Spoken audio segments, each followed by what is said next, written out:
तो 2019 में पीटीआई की हुकूमत तो क्यों जरूरत पड़ी कि वो IMF के पास जाए, अगर आपकी पॉलिसीज आगे सही मानों में बढ़ रही थी तो? देखिए बासित साहब, मैं तो यही तो कह रहा हूँ कि जो हमें मईशत देके गए थे उसके बाद भी हमने 10 महीने गुजारे, और जिस दिन इन्होंने हमें थाना दिया पहले दिन ही IMF पे चले जाना चाहिए था। और दूसरी बात ये कि ये जो IMF प्रोग्राम की सारे बात करते हैं, थोड़ा सा इसकी अंदर तफसील में चले जाएं तो आपको हैरत होगी कि ये हमने $6 अरब का प्रोग्राम लिया था, और 4 सालों में, जिसको कर्ज का जो है सबसे बहुत ज्यादा, अभी इन्होंने हमें कर्ज का भी ताना दिया था, $6 अरब से IMF से सिर्फ हमने $3 अरब लिए इस्तेमाल किए। $3 अरब तो हमने उसकी लाइन भी इस्तेमाल की। तो हमने खुद अपने जराए से इतने पैसे जो है जनरेट करना शुरू कर दिए थे कि IMF के पूरे पैसे भी हमने नहीं लिए।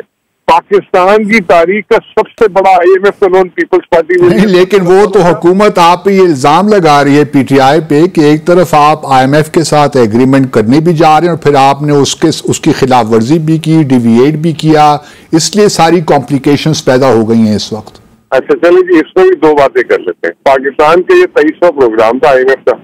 इससे पहले 21 प्रोग्राम पाकिस्तान के नाम मुकम्मल छोड़े गए, और वो 21 प्रोग्रामों में से जो है 13 प्रोग्राम जो है पीपल्स पार्टी और नून लीग को लिए। नंबर 1।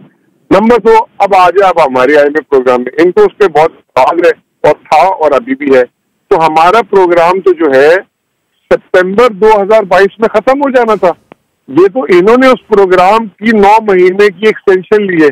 इनको तो लेना ही नहीं चाहिए था। ये तो बड़े अक्लमंद लोग थे, और इनके बकौल हमने जो है प्रोग्राम गलत नेगोशिएट किया था, तो ये नया नेगोशिएट कर लेते। तो इनको किसने रोका हुआ था?